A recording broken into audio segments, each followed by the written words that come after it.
Efésios capítulo 6, não desse texto, né? Do verso 5 até o verso 9.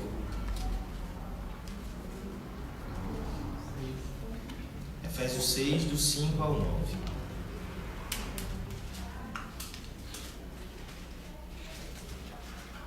Nos últimos sermões da série de Efésios, existe um mote ou um resumo que vem nos conduzindo nessa reflexão, que é o que é ser cheio do Espírito Santo. O pastor Richard Garfin Jr. nos deu a seguinte definição, que tem tudo a ver com os textos de Efésios que temos lido nas últimas semanas. Ser cheio do Espírito traduz-se em casamentos que funcionam bem e que não são envenenados por suspeição e azedume. Lares onde os pais, filhos, irmãs e irmãs de fato se regozijam em estar uns com os outros, sem invejas ou ressentimentos. E também situações de trabalho que não se mostram opressivas ou despersonalizadoras, mas que são significantes e realmente compensadoras. Já falamos de casamento, já falamos de pais e filhos, e hoje falaremos de trabalho, ministério do trabalho, mas não aquele do Brasil.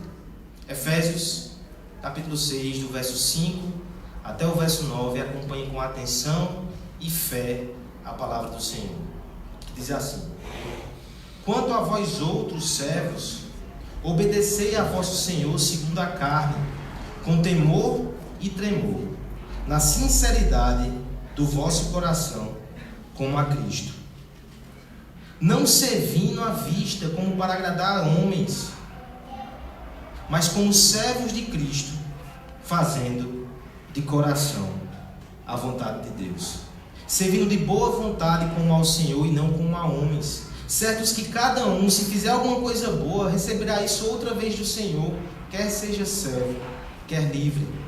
E vós, senhores, de igual modo procedei para com eles, deixando as ameaças, sabendo que o Senhor, tanto deles como vós, está nos céus, e que para Ele não há acepção de pessoas.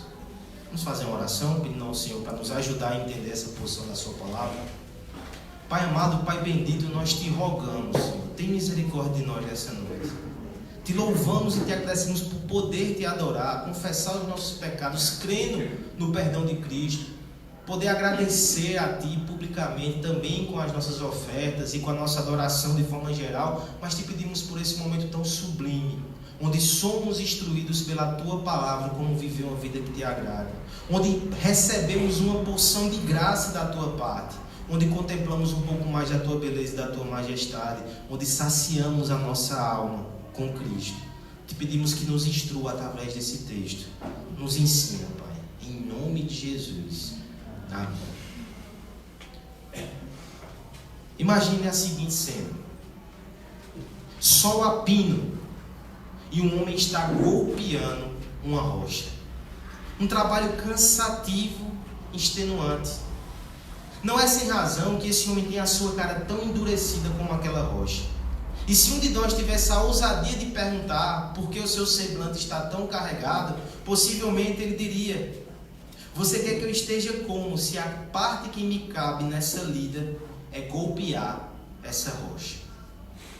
No entanto, do seu lado, há um homem que faz o mesmo trabalho, a mesma função, mas ele tem uma postura diferente. Ele está mais concentrado, ele está mais focado naquele exercício. Seus golpes são planejados e quase harmônicos. Ele é movido por uma ambição. Seu trabalho tem um alvo. O seu desejo é transformar rochas brutas em blocos uniformes aptos para a construção. No entanto, nenhum destes dois se compara ao terceiro personagem que entra em cena. Apesar do sol, apesar da labuta fadigante, ele cantarola uma canção. Há uma canção nos seus lábios, há um brilho nos seus olhos, porque ele entende que seu suor tem propósitos elevados. Há uma visão que o comove e que o move no serviço. Você aproxima-se dele e não é difícil ouvir. O seu coração sussurra: eu estou participando de algo grande. Eu estou construindo um castelo. O meu trabalho, o meu esforço faz parte de algo maior e mais duradouro do que essa simples função que existe. Essa é uma ilustração para nos mostrar como muitas vezes o trabalho é o mesmo, mas a visão que nós temos faz toda a diferença. A visão que você tem de você mesmo e do seu propósito afeta o seu trabalho, de modo que você pode estar na mesma função que outras pessoas, mas você faz com outro ânimo. Enquanto alguém só faz blocos, você está construindo castelos. No entanto, essa situação do trabalho é um pouco mais complexa. Não é somente minha visão que influencia o meu trabalho. Meu trabalho também influencia a visão que eu tenho de mim mesmo. Não são poucas as pessoas que são frustradas com o seu trabalho ou a falta de trabalho. Isso afeta quem elas são. Não são poucas as pessoas que se sentem diminuídas pela função que ocupam, ou talvez por não ocupar nenhuma função, ou talvez porque teve que abandonar o mercado de trabalho para cuidar da família, ou talvez porque não esteja inserido no mercado de trabalho ainda porque está estudando, ou até porque abandonou a sua profissão porque foi seguir outro rumo. Era advogado está muito queimado nessa situação, então vai ser pastor, que realmente está muito bem no nosso cenário, né? Perceba como é complexo a questão do trabalho. Nossa visão afeta o nosso trabalho, e o nosso trabalho afeta a nossa visão. Quem poderá nos socorrer desse ciclo vicioso? Ele, o Evangelho. Não é Chapolin Colorado, é o Evangelho. O apóstolo Paulo, ele tem nos apresentado uma realidade mais forte e mais poderosa que mexe com quem somos. Mais do que os nossos traumas, mais do que a nossa criação, mais do que qualquer coisa que fizemos ou que fizeram conosco, a obra de Cristo na cruz é o que define a nossa identidade. E ser igreja passa por entender e se aprofundar nessa verdade junto com os irmãos, inclusive enquanto estamos aqui cultuando. Entender a obra de Cristo, entender a nossa identidade, entender como ela afeta a nossa vida de forma integral, isso é santidade, isso é espiritualidade, isso é ser cheio do Espírito. E nós já vimos aqui o triunfo do Evangelho no casamento. Nós já vimos o triunfo do Evangelho nas relações entre pais e filhos. O trabalho não vai ficar de fora. O triunfo do Evangelho também vai alcançar essa parte da nossa vida. Eu espero que você entenda que, ainda que o texto fale de algumas categorias aqui, ele afeta todos nós. Por exemplo, talvez você não está no mercado, você está em casa. Esse texto aqui, ele reflete um código de ética doméstico que era comum no primeiro século. Até os filósofos seculares tinham esses códigos de ética. E eles falavam sobre casamento, paz e trabalho, e falavam sobre isso no âmbito doméstico, porque grande parte da vida laboral no primeiro século acontecia dentro de casa. Trabalha dentro de casa, você também está inserido aqui. Trabalha numa multinacional, você está inserido aqui. É autônomo, você está inserido aqui de alguma forma. Que nós possamos enxergar nessa noite a visão de Deus para o trabalho. E em resumo, meus irmãos, nós veremos no verso 5 até o verso 8 que Cristo é o verdadeiro patrão dos empregados. E no verso 9 nós veremos que Cristo é o verdadeiro patrão também dos empregadores. Em resumo, nessa noite, a nossa exposição vai ter por tema o ministério do trabalho. Como Cristo se envolve nessa relação. A primeira verdade, então, do texto é que Cristo é o verdadeiro patrão dos empregados. Verso 5 até o verso 8, eu gostaria que fizéssemos essa leitura a uma só voz. Quanto a vós outros, servos, obedecei a vosso Senhor, segundo a carne, com temor e tremor, na sinceridade do vosso coração, como a Cristo, não seguindo a vista, como para agradar a homens, mas como servos de Cristo, fazendo de coração a vontade de Deus, servindo de boa vontade, como ao Senhor, e não como a homens, certo de que cada um, se fizer alguma coisa boa, receberá isso outra vez do Senhor, quer seja servo, quer livre. Como podemos trabalhar para Deus? Essa foi uma pergunta que eu fiz no Instagram essa semana e algumas pessoas participaram. Paralelo a isso, eu vi uma palestra que eu indico para você, de Heber Campos Júnior, no YouTube, que ele fala sobre a vida profissional sob uma perspectiva cristã. E aquele pastor abençoado, ele gastou os primeiros 30 minutos da sua palestra para combater uma ideia. A ideia de que só trabalha para Deus quem faz algum ofício espiritual. É o pastor, é o missionário. Trabalhar para Deus é se envolver com essas coisas. E ele quis mostrar, à luz da Bíblia, ele mostrou de fato que todo trabalho, seja qual for, ele é feito para Deus. Ele pode ser feito para Deus. Interessante que ele estava lá gastando o seu esforço nisso e alguém comenta assim no vídeo do YouTube: que palavra maravilhosa, pastor. É por isso que meu sonho é poder se dedicar ao Senhor, na seara do Senhor, poder viver para a obra. Meu irmão, você não entendeu o que o pastor disse. Algumas perguntas que foram... A pergunta que foi respondida no Instagram também seguiu nessa direção. Alguns irmãos disseram: o que é trabalhar para Deus? Alguns foram na direção de trabalhar na obra de Deus. Mas eu gostei de um conceito, de um irmão que está inclusive aqui, irmão literalmente. Guilherme colocou o seguinte conceito nessa resposta: trabalhar para Deus é entender que todo trabalho é uma oportunidade de servir a Deus e servir ao próximo. Esse conceito, ele está muito próximo desse que vemos aqui nesse texto. Primeiro eu quero que você entenda nesse texto a força contracultural, mais uma vez, que encontramos aqui. Como eu já lhe disse, era comum que nos códigos de conduta ética fosse mencionado casamento, pais e filhos e relações de trabalho. Mas a grande diferença aqui é que de repente Paulo, no seu discurso que é lido na igreja, diz: quanto a vós outros. Os homens daquela sociedade pensariam que Paulo estava falando com os senhores, com os patrões, mas Paulo está falando com os servos. E sem eufemismo, servo aqui é escravo.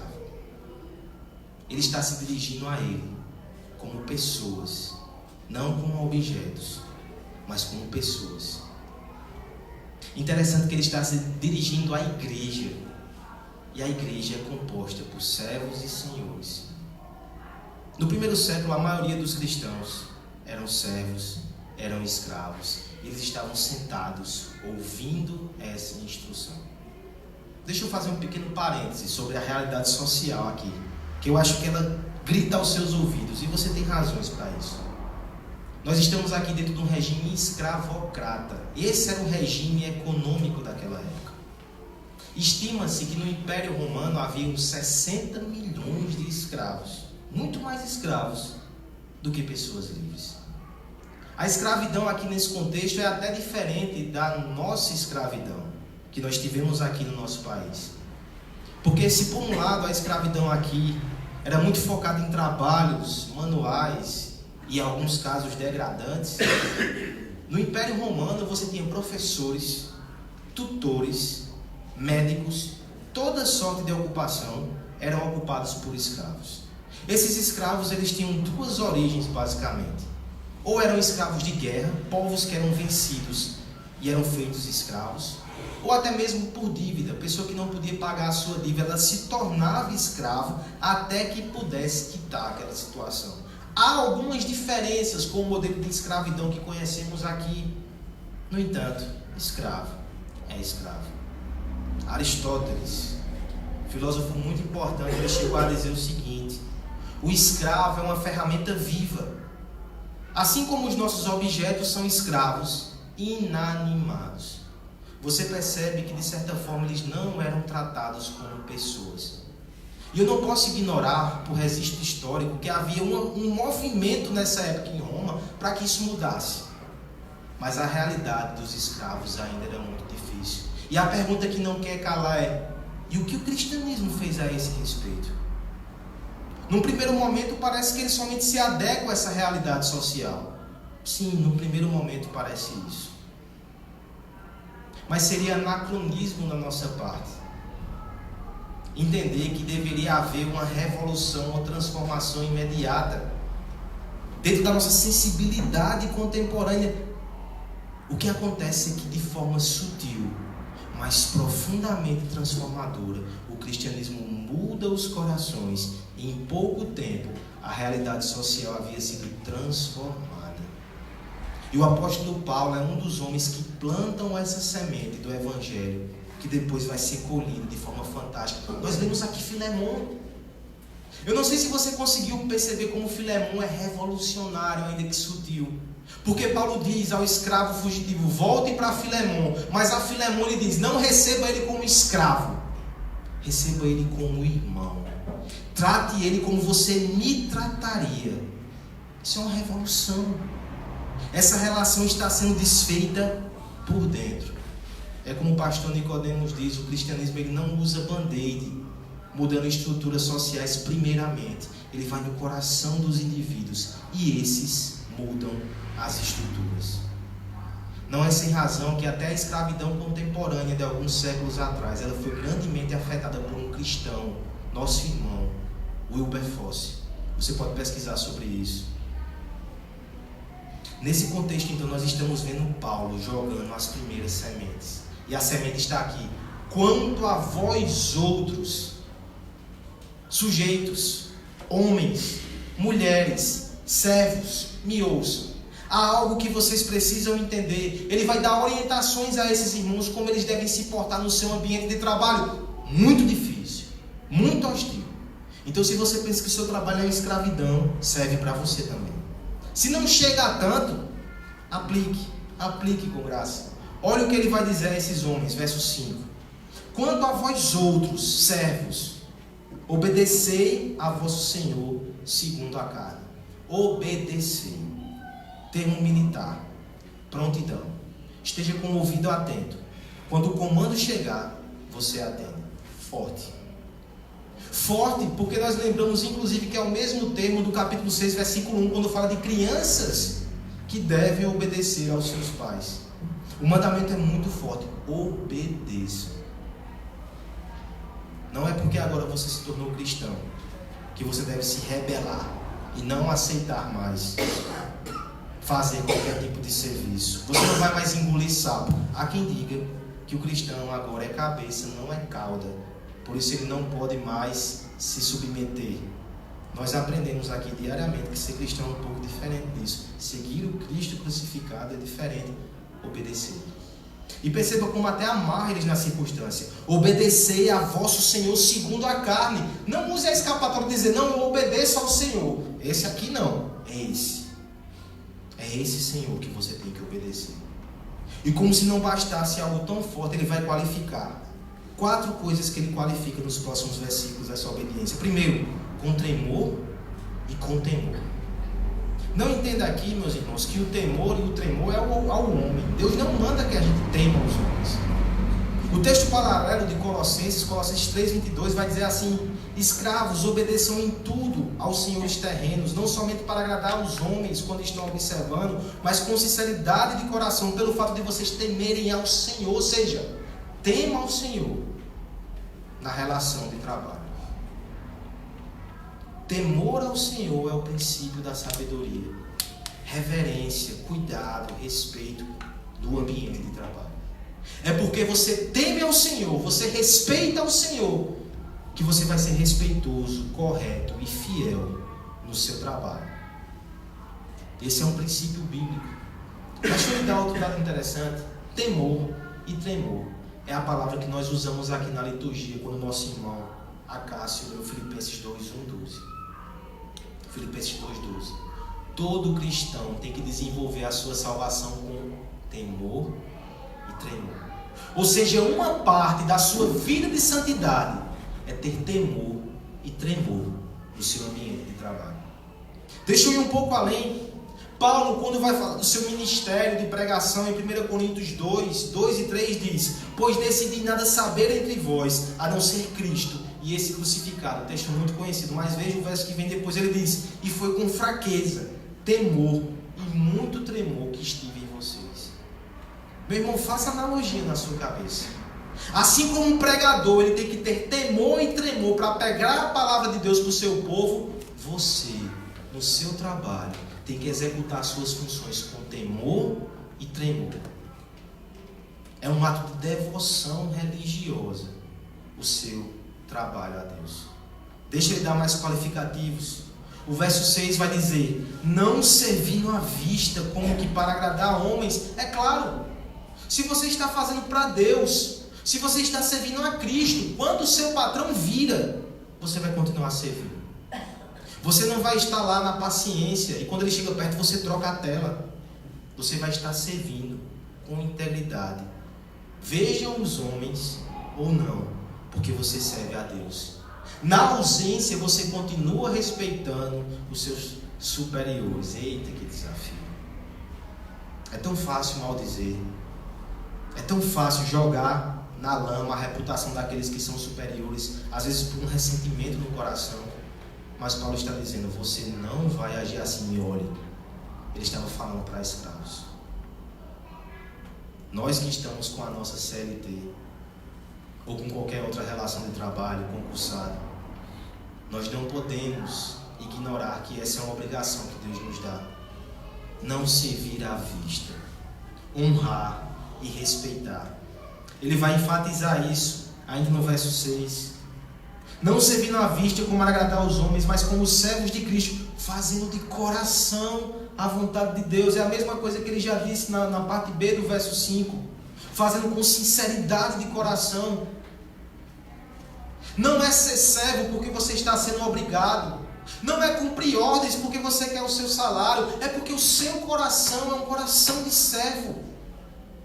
Não só na empresa, mas em casa, na igreja. Você serve onde você está. E você leva esse coração de servo para o seu ambiente de trabalho. Verso 7. Servindo de boa vontade como ao Senhor e não aos homens. Servir de boa vontade é você servir com alegria, porque você entende que aquilo é uma oportunidade que Deus está te dando de agradá-lo e de abençoar os outros. Precisamos de alguns incentivos, não precisamos? Eu não quero ser ilusório aqui. No dia a dia do trabalho, isso é muito desafiador. Ah, você não sabe o patrão que eu tenho. Você não sabe o encarregado que eu tenho. O supervisor, que é uma bênção. Olha os incentivos que o apóstolo dá. No verso 5, 6, 7 e 8, ele sempre coloca a verdade que Cristo está envolvido com isso de uma forma muito particular. Porque no verso 5 ele vai dizer: servir com a sinceridade de coração como a Cristo. É a Cristo que você está servindo. O verso 6 vai nos dizer que nós fazemos não para agradar os homens, mas como servos de Cristo. O verso 7 nos vai dizer que nós fazemos de boa vontade como ao Senhor e não aos homens. E o verso 8, por fim, vai dizer que estamos certos de que, se fizermos alguma coisa boa, receberemos outra vez isso do Senhor. Talvez o seu patrão, o encarregado, o supervisor não reconheça o seu trabalho. Mas o seu patrão verdadeiro é Jesus Cristo. E adivinha o que ele faz? Ele reconhece. Se você faz para ele, você deve crer nele. Você deve fazer para aquele que, sendo Deus, sendo Rei, se fez servo e te serviu. Você deve fazer para aquele que criou o universo, mas quando esteve entre nós, não teve constrangimento nenhum de ser um carpinteiro que fez o trabalho manual. Ele não teve constrangimento de chamar pescadores para serem os seus discípulos. Coletores de impostos trabalhavam no fisco. E ele chamou esses homens. E ele foi aquele que, mesmo sendo o trabalhador perfeito, foi injustiçado. Mas o Pai o recompensou. Você é uma das recompensas que o Pai deu a Jesus Cristo. É para Ele que você trabalha. É por isso que o texto termina dizendo no verso 8: quer seja servo, quer seja livre. Isso aqui não é passividade. Paulo, lá em Coríntios, no capítulo 7, vai dizer: se você puder conquistar a sua liberdade, o faça. Mas o princípio é: no fim, não importa o que você é, não importa o que você faz, importa se você está em Cristo. se você está em casa estudando, se você está no emprego que você nem queria, se você está fazendo alguma função que por alguma razão está sendo pesada para você, importa uma coisa: Cristo é o teu superior, Cristo é o teu patrão, é para Ele que você faz, você vai ser recompensado. E que grande privilégio é santificar os nossos esforços. Aqui, mais uma vez, faço menção ao meu co-autor do sermão dessa semana. Guilherme me mandou um poema muito interessante que fala sobre alguém que tem a percepção que todo o nosso trabalho rotineiro, ele é dedicado a Cristo. Esse poema diz assim, o nome do poeta é George Herbert: ensina-me, ó Deus meu Rei, a em todas as coisas ver a Ti, e em tudo quanto fazer, hei de fazê-lo como se fosse para Ti. Não rudemente como as feras, seguir o curso da ação, mas sereno, fazer dedicado a Ti, e levar a obra à perfeição.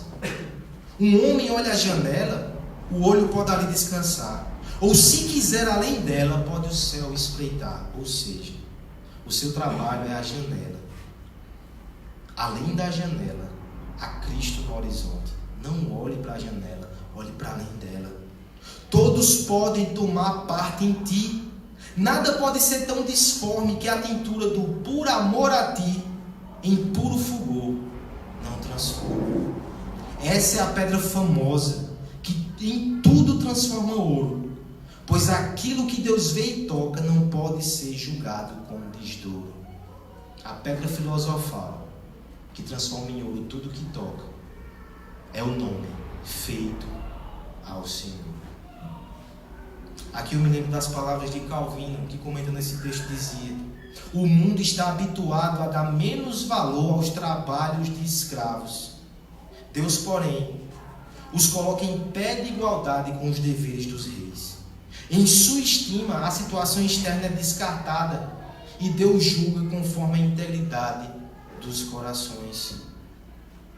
Nós aprendemos aqui com esse texto, meu irmão, que o cristão ele pode servir em qualquer situação ao seu Deus, porque ele entende que em última instância é Cristo o seu verdadeiro patrão. Por isso, esteja onde estiver, faça o que estiver fazendo, trabalhe com dedicação, trabalhe com devoção para a glória de Deus. No mundo que vivemos, nós encontramos milhares de trabalhadores espalhados pelo globo terrestre. Grandes empresários, políticos poderosos, artistas de renome e atletas com seus troféus cintilantes. No meio de toda essa efervescência laboral, nossas ocupações podem parecer singelas demais para que alguém note. Lê do engano. O Deus que governa o universo e que trabalha até o dia de hoje para sustentá-lo é eterno e onisciente. Ele consegue acompanhar cada oficina, cada escritório, cada casa, cada repartição. E por ser um Pai amoroso e atencioso, Ele recebe, Ele se agrada de todas as nossas obras que são feitas com sinceridade. Meu irmão, Deus se agrada da oferta de adoração que você traz hoje no domingo, mas Ele também se agrada da tua oferta de adoração na segunda-feira. O suor que você dedica a Ele, o trabalho que você oferta como adoração. C.S. Lewis costumava dizer que a obra de um Beethoven e o trabalho de uma faxineira são espirituais na mesma medida, se forem oferecidas a Deus com a humildade de quem faz para o Senhor. Crianças e jovens, não sei se você já pensa no que você quer ser. Talvez mude. Eu queria ser palhaço quando era criança, eu queria pastor. Se juntasse as duas, dava para virar um Cláudio Duarte, mas eu deixei para lá o palhaço. Nós temos sonhos, nós temos planos. Quando se torna jovem, essas coisas vão chegando mais perto de nós. Mas existem circunstâncias da vida que fogem ao nosso controle. E não sei se você já passou por isso. Muitas vezes você vai se pegando, fazendo coisas que você não planejou, que não era o seu sonho de criança. Mas se isso um dia acontecer contigo, que você possa se dedicar onde você está porque Deus não te colocou ali por acaso. Se até um servo, ele pode glorificar a Deus no seu serviço, que é tão desprezado pela sociedade, você pode glorificar a Deus em qualquer situação. Estou só em casa estudando, glorifique a Deus. Estou trabalhando com um emprego que é pesado, eu não tenho prazer naquilo, glorifique a Deus. Eu não estou dizendo que você não deve sonhar com outras coisas, coloque diante do Senhor, mas enquanto Ele te mantém ali, seja no trabalho lá fora, seja dentro de casa, cuide e faça daquilo um ato de adoração. Irmãos, o Senhor está te chamando a fazer uma oração quando estiver saindo para o trabalho, quando estiver ficando em casa. Senhor, aceita esse dia como oferta. Que em cada pequeno a fazer, que cada pessoa que cruzar o meu caminho, seja uma oferta de amor e dedicação a Ti. Entenda que ser cristão nem sempre vai mudar o teu trabalho, mas sempre vai mudar quem você é no seu trabalho. Amigo que nos visita, é muito triste ter só um senhor terreno, porque os senhores terrenos às vezes são cruéis. Todos eles falham em alguma medida. O melhor patrão do mundo. O Senhor está te chamando hoje para servir a Ele. Ele nunca atrasa o salário. Ele sempre nos sustenta. Ele cuida de nós. Ele trabalha por nós. Você já é servo desse Cristo. Precisamos entender, meus irmãos, que Cristo é o verdadeiro patrão dos empregados. Mas há uma outra verdade nesse texto. O ministério do trabalho, como Cristo se envolve nessa relação. Cristo é o verdadeiro patrão também dos empregadores. Verso 9. Todos, e vós, senhores, de igual modo procedei para com eles, deixando as ameaças, sabendo que o Senhor, tanto deles como vosso, está nos céus, e que para Ele não há acepção de pessoas. Quem é o patrão do patrão? Há quem pense que o patrão não tem patrão. Mas se você perguntar até o autônomo, ele vai lhe dizer que tem patrão sim. É o cliente. De forma mais básica, é o cliente. Engana-se quem pensa que diz: vou ter o meu próprio negócio porque eu chego a hora que eu quiser, eu faço o que eu quero, eu saio a hora que eu quero. Eu acompanhei isso de perto. Meu pai, ele tem uma empresa. Somente há 10 anos que nós descobrimos o que é tirar férias de uma semana. Antes isso não existia. O patrão do patrão é o cliente. Mas a verdade teológica do texto é um pouco mais profunda do que essa. Patrão do patrão é o próprio Deus. Ele vai nos mostrar isso no verso 9. E mais uma vez perceba a força contracultural aqui. E vós, senhores, de igual modo procedei para com eles. Essa frase ela não causa o mesmo impacto em nós que causava naquela época. O patrão, o senhor de escravo, no direito romano, ele tinha muito poder. E não poucas vezes usava isso de forma cruel. Ele poderia dispor como quisesse da vida do seu escravo. Tanto é que isso estava provocando um problema social terrível. Filósofos se levantaram no primeiro século para tentar suavizar essa relação. Mas o máximo que chegaram foi o princípio defendido pelo filósofo estoico Sêneca. Ele dizia assim, que os donos de escravos deveriam tratar os escravos como tratam os servos assalariados. Trate pelo menos como aqueles que recebem salário, que não são escravos. Mas perceba que não é isso que diz o verso 9.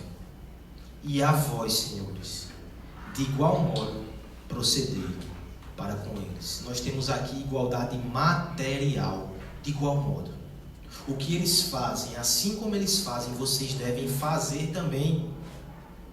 Nós temos aqui a lei áurea do cristianismo. Como querem que os outros vos façam, assim também fazei a eles. Mas eu quero que você enxergue isso de forma prática, como é desafiador. O senhor de escravos, ele também deve ter temor e tremor e respeitar aqueles servos. Ele também deve agir com sinceridade de coração, sem engano, sem fraude, sem exploração. ele também deve de boa vontade entender que aquele que está ali sob sua autoridade é alguém que Deus colocou no seu caminho como uma oportunidade de fazer o bem e de servir. Se ele quer que o seu trabalhador seja empenhado, ele também deve se empenhar por ele. Aqui eu já dou um spoiler do próximo livro que estudaremos. Eu tenho lido o livro de Ruth, eu só consegui pensar na figura de Boaz. Ruth capítulo 2, Boaz chega na plantação, nas suas terras. Ele saúda os seus trabalhadores dizendo: o Senhor seja convosco. E eles respondem: o Senhor te abençoe. Parece uma igreja. No meio daquela cega, que era grande porque ele era um proprietário rico, ele nota uma mulher diferente, colhendo aquilo que cai no chão. Ou seja, uma pessoa de necessidade. Ele pergunta: quem é esta mulher? Olha como ele conhece as pessoas que estão com ele. E ele chega diante dela e diz: filha, fique aqui. Meus servos vão te proteger, ninguém vai te fazer mal. Se precisar de água, se precisar de comida, pode pegar. Os comentaristas dizem que naquele momento ele não estava nem apaixonado por ela. Era só a retidão desse homem. Ele é um exemplo do comportamento de um chefe cristão. Mas isso é assunto para o mês que vem. Mês que vem nós estaremos com Ruth. Mas olha o princípio aqui sendo demonstrado. Fazer do mesmo modo. E Paulo ainda vai afunilar mais essa questão, ele vai aplicar de forma mais prática quando ele diz: deixando as ameaças. Você percebe o que foi feito aqui? Se ele não pode nem ameaçar mais, ele não pode mais humilhar. Ele não pode mais castigos físicos. Alguns escravos tinham seus olhos vazados, tinham seus dentes arrancados. Se ele não pode ameaçar, o que irá fazer? Ele não pode mais dispor da vida do escravo como quer. E aqui vem um ponto muito interessante, meus irmãos. A lei permitia. Mas o cristão, ele não está somente debaixo da lei dos homens. Ele está debaixo da lei de Deus. Ele está debaixo da lei do amor. Ainda que a lei permita, o Senhor não vai permitir certas coisas. E o trabalhador cristão, ele tem que ir. O empregador cristão, ele tem que ir além da lei. Esse princípio está sendo ensinado aqui em Efésios. Não limite suas atitudes pela lei. Você pode, você deve fazer mais. É interessante que um comentarista vai dizer que o padrão agora para o Senhor é que ele deveria tratar os seus escravos com base não só nos seus direitos legais, mas acima de tudo, com base na forma que ele foi tratado pelo seu Senhor Jesus Cristo. Aquele que lavou os seus pés, aquele que o serviu e que deu a sua vida por ele. Pense agora no caso de Filemon. A gente não costuma ver essa história pela ótica de Filemon. A lei e o costume da vizinhança era que o escravo que fugia, ele devia ser tratado de forma exemplar, talvez morto e até crucificado, para que os outros não se rebelassem. Esse era um sistema terrível. E de repente agora Filemon tem que receber o escravo Onésimo. Ele não pode fazer isso. Ele tem que tratar ele com dignidade, ele tem que tratar ele como irmão, ele tem que perdoar, tem que receber na sua família, como um membro da sua igreja, não mais como um escravo. Você percebe que os vizinhos de Filemon devem ter feito uma pressão nele. Você está louco, você vai arruinar o nosso sistema, os nossos escravos vão se rebelar. Havia uma pressão legal, havia uma pressão social. Mas Filemon pertence a outro reino. Ele deve ter um outro tratamento. Há uma realidade que nós não podemos escapar no final do texto. Sabendo que o Senhor, tanto deles como vosso, está no céu. E para ele não há acepção de pessoas. Paulo está dizendo: Senhor de escravo, você tem um Senhor acima de você. Você pode ter servos, mas você também é um servo. Assim como é o dever deles obedecer a você e fazer o trabalho, é o seu dever obedecer a Deus. E Deus manda que você sirva, que você trate eles de forma digna, que você faça mais do que as convenções sociais existem. E tem mais: se eles são dignos de castigo quando desobedecem, será que você também não é? assim como você castiga os seus servos, será que o teu Senhor, Ele vai deixar passar impune quem continua sendo cruel com seus inferiores? É por isso que o texto termina dizendo: Ele não faz acepção de pessoas. Os homens fazem. Facilmente somos parciais. Facilmente nos inclinamos a quem tem mais, a quem pode mais. Mas o Senhor não. O Senhor vai julgar a causa em favor do oprimido. Portanto, lembre-se que você está debaixo dessa autoridade. Lembre que Ele não faz diferenciação social. Todos devem se curvar na presença do Senhor. O rico, o pobre, o patrão, o empregado. Todos devem estar de joelhos e submissos à sua vontade. De forma positiva, irmãos.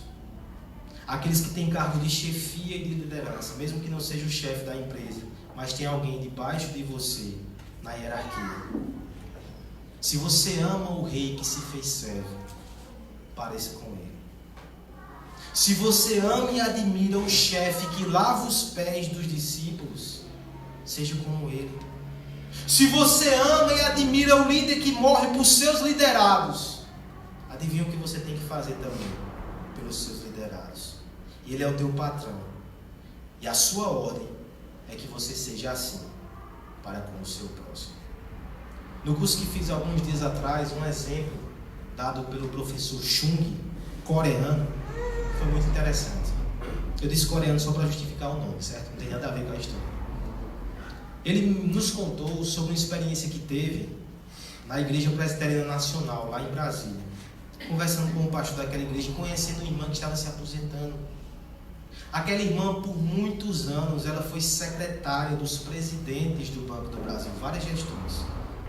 Era tão competente e tão admirada pelo seu serviço, que ela tinha liberdades que somente alguém com muita confiança tinha. Por exemplo, os presidentes de várias gestões davam liberdade a ela que escrevesse memorandos e comunicações no nome deles. Sabe o que essa mulher cristã fez? Numa das épocas em que o banco estava sendo mais pressionado, porque nós sabemos que a gestão está mudando e uma competitividade do mercado está entrando nessa repartição, no meio de tanta pressão por metas, nos memorandos ela começou a parafrasear conceitos bíblicos. Não colocava o texto, mas parafraseava nas palavras que ela digitava da boca do presidente. Ela recebeu um feedback dos funcionários, que no meio daquelas pressões, muitas vezes aqueles memorandos e aqueles recados é um alívio para o coração dos funcionários. Não só isso, aquela mulher era muito ousada. Em uma das gestões, ela pressionou bastante o presidente do Banco do Brasil para que ele fizesse alguma iniciativa social. E aquele homem acabou fazendo um concurso social entre as agências do Brasil todo. Acontece que em determinado momento, a presidente da época, Dilma Rousseff, o pressionou para saber se havia alguma iniciativa assim, e havia, graças à insistência da secretária. Por fim, o último caso. Entre tantos pedidos que chegaram na mesa daquela mulher, havia a solicitação de uma mãe que teve um filho prematuro e sua licença estava para acabar. Ela pedia que fosse prorrogada pelaquela situação de fragilidade. Era mais um pedido entre tantos. Ela pegou aquele pedido, ela foi interceder junto ao presidente da instituição. Argumentou, contra-argumentou, e no fim ela conseguiu que fosse concedida àquela mulher uma licença, que posteriormente se tornou precedente judicial. E agora, em março, foi aprovado na Câmara dos Deputados um período maior para os casos de criança prematura. Quantas coisas essa mulher não fez, porque servia a Deus dentro da sua instituição, do seu trabalho. Mas o foco não é ela. O foco que eu quero dar aqui é você, patrão, chefe, supervisor e superior. A tristeza no coração daquele pastor é que dizer que essa irmã ia se aposentar. E nem todos iriam fazer o que ela faz. Será que a secretária que o Senhor colocou no teu ouvido para te guiar a tomar boas decisões já se aposentou há muito tempo? Você continua tomando decisões e administrando o seu negócio e sendo supervisor como o mundo é. Cadê essa secretária que sussurra no teu ouvido para que você haja diferente, para que você faça mais, para que você vá além, para que você traga mais dignidade? Talvez o Senhor esteja hoje colocando essa secretária de novo no teu coração, para que você haja de forma diferente. Entendendo que Deus é o patrão dos patrões, Ele é o superior acima de qualquer superior. Por isso, o cristão que serve como chefe também deve servir o seu próximo, tratando com dignidade, honestidade e respeito. No topo da hierarquia da empresa há um nome invisível que governa sobre todo nome. E não há plano de cargos e carreira que possa garantir a acessão a esse lugar. Esse chefe é irremovível. É o patrão que governa de forma soberana sobre todos os patrões. E Deus, nós precisamos entender que Ele não governa somente aqui na igreja, no ambiente eclesiástico. Em cada repartição, em cada governo, em cada empresa, em cada residência, suas ordens devem ser cumpridas pelas lideranças estabelecidas. O Senhor é aquele que manda nos mandatários.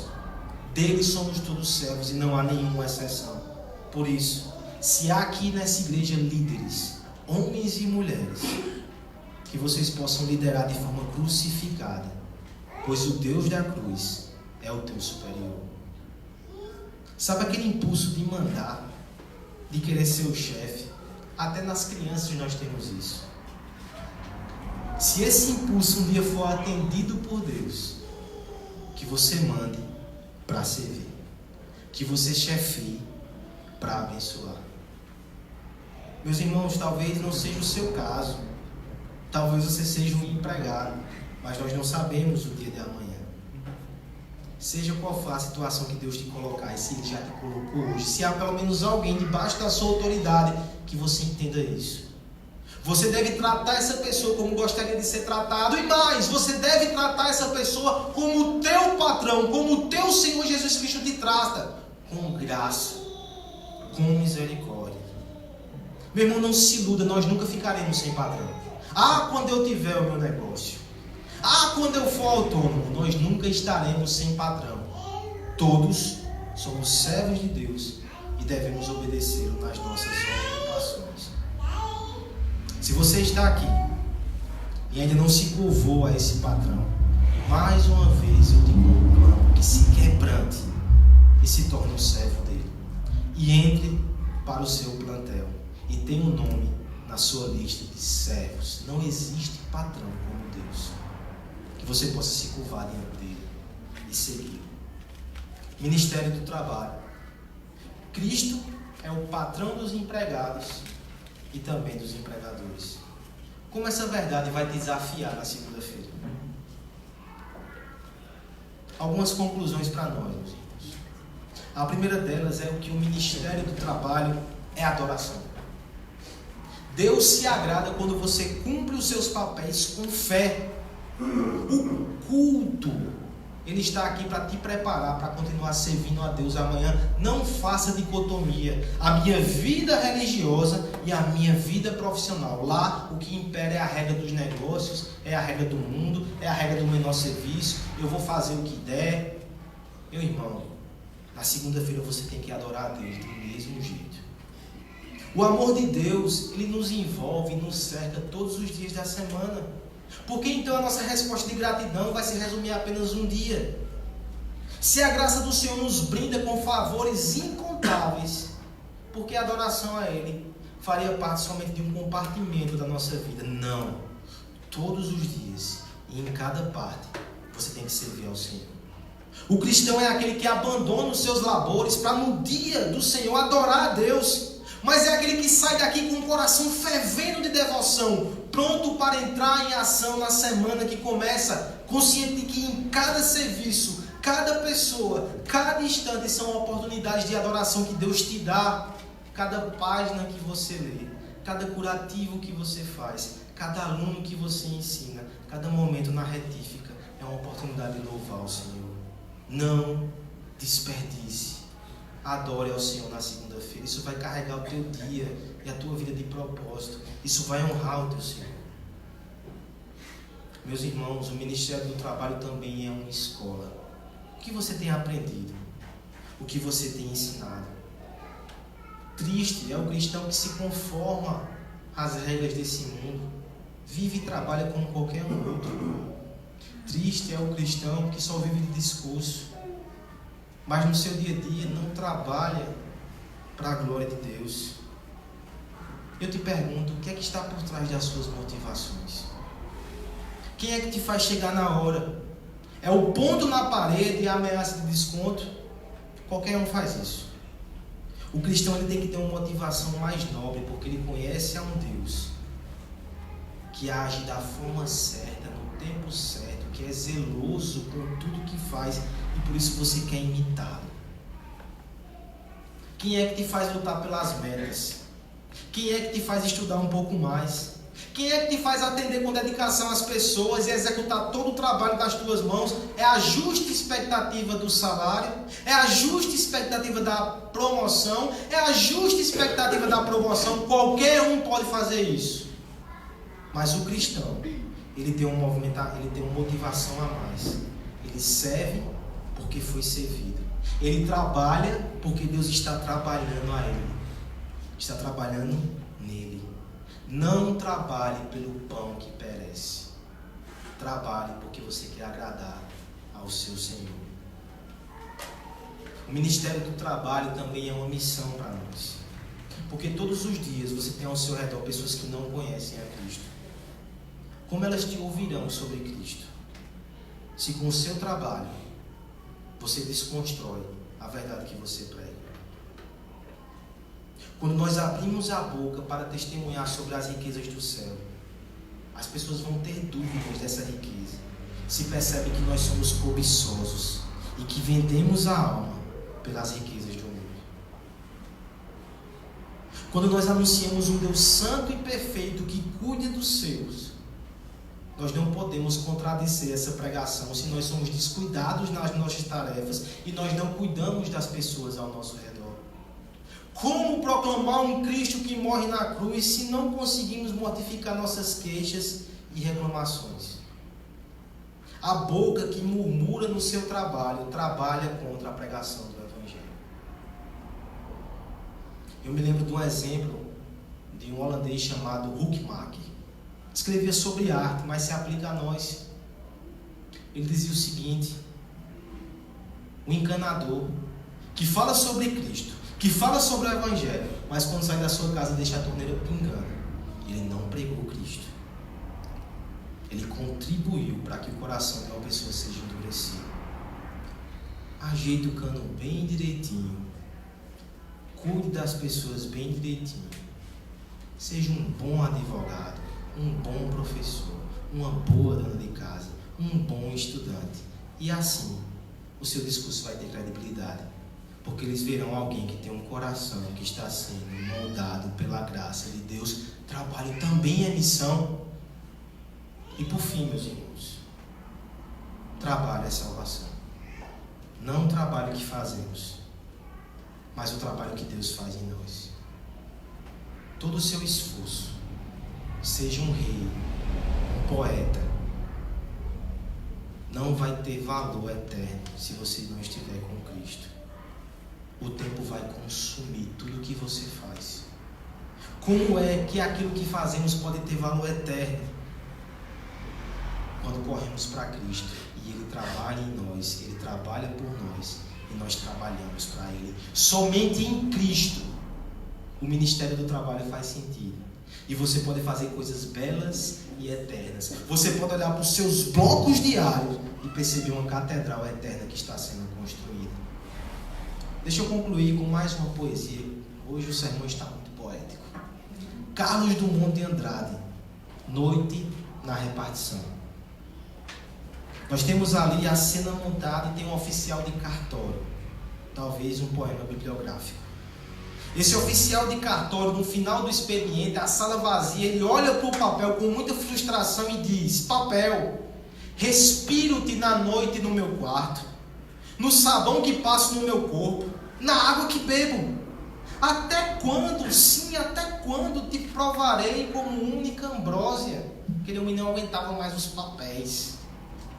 O mais interessante é que no poema o papel responde: dissolve-te na queixa, torna incenso, te sentes bem e feliz, enquanto eu sem consolo espero a tua brutalidade, sem a qual não vivo, sem a qual não sou, teu escravo, isto sim é o que sou, tua coisa calada, teu servo branco, tapete onde passeias e compões.